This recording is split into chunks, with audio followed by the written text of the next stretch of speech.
Bayan, gising na ba kayo? Ngayon pag-usapan natin dito yung pagka-aresto kay Duterte noong March 11. Ako ay natutuwa, no? That finally Duterte was arrested and will be brought to trial soon sa The Hague. And I guess, no, this is the first step to achieve genuine justice for all those who were victims of extrajudicial killings. Ngayon, may mga nagsasabi na ang pagka-aresto kay Duterte ay illegal. Well, etong masasabi ko. Wala akong nakitang mali sa pagka-aresto kay Duterte. The arrest, I consider it valid.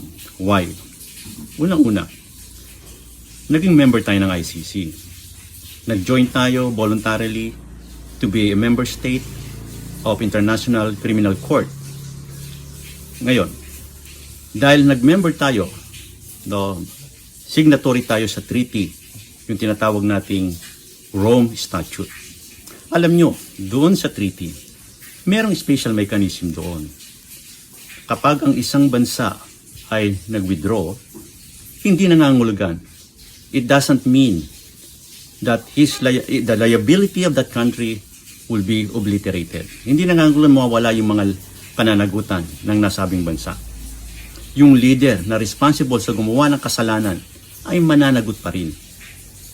Kaya, nung si Duterte ay naging presidente, habang tayo ay member ng ICC, ano man yung mga ginawa niyang pagkakamali, mga kasalanan sa lipunan sa taong bayan, mananagot siya sa ICC.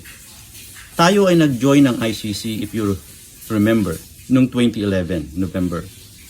And Duterte withdraw our membership from ICC noong 2019. And during those years, nung siya ay presidente, yung mga pagkakamali niya, no, na ituturing nating crimes against humanity, ay maituturing natin na may jurisdiksyon ang ICC at may karapatan, may kapangyarihan ang ICC na pag-conduct ng thorough investigations to find out kung merong sufficient evidence or ground na siya ay kasuhan o ituloy yung kaso.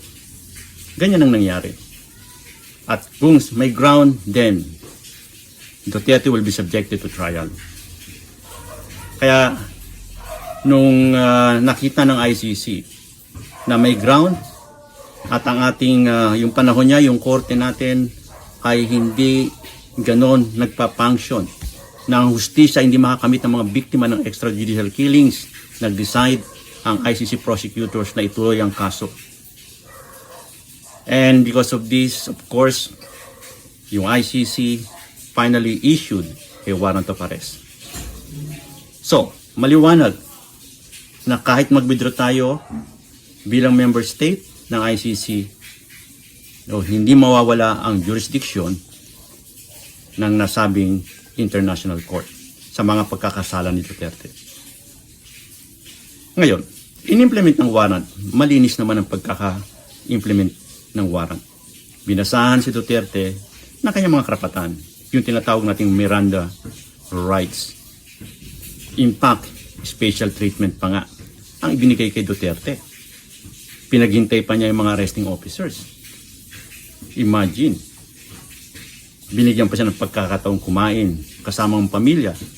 Binigyan pa siya ng pagkakataon matulog. Binigyan pa siya ng pagkakataon na mag-lecture. At gumagawa pa na maraming dahilan just to buy time. Of course, ang ating local police ay may obligasyon i-assist ang Interpol to implement the warrant. Tayo ay member ng Interpol. So we cannot deny the fact that it is our obligation to help the Interpol.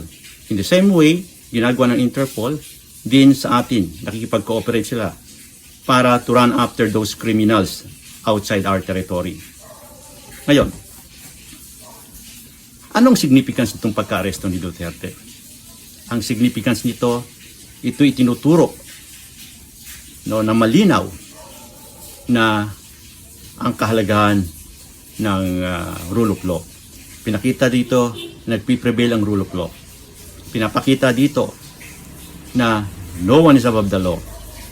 Even you are president, if you committed a crime against humanity, deserve mo lamang na ikaw ay kasuhan at dalhin sa korte. Ngayon, kung ang korte natin ay makikita natin na hindi ganon, no, nagpa-function, ba kailangan, bigyan ng pagkakataon ng International Court ang mag-conduct ng trial. Ngayon, may petisyon sa Supreme Court para pigilan ang pamahalaan na ipatupad ang warrant of arrest o ibigay si Duterte sa ICC at dalhin sa Den Haag. Ngayon, sa case na nangyari ngayon, because Duterte was already in The Hague, wala na siya sa territory, wala na siya sa Pilipinas, wala na pong saysay, wala na pong pag-asa. Anumang petition ang gawin ng mga kampo ni Duterte ay it would end up futile.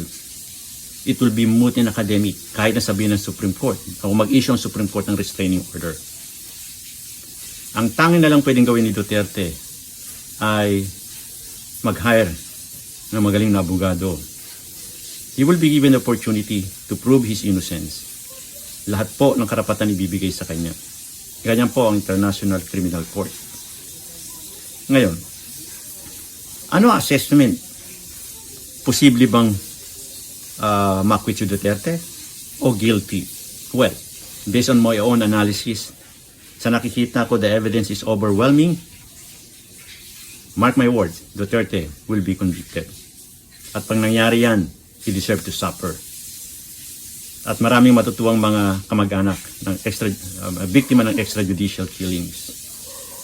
Alam nyo, si Duterte, bilang isang leader, mahina sa aral ng kasaysayan. Hindi siya tumingin yung lessons of history.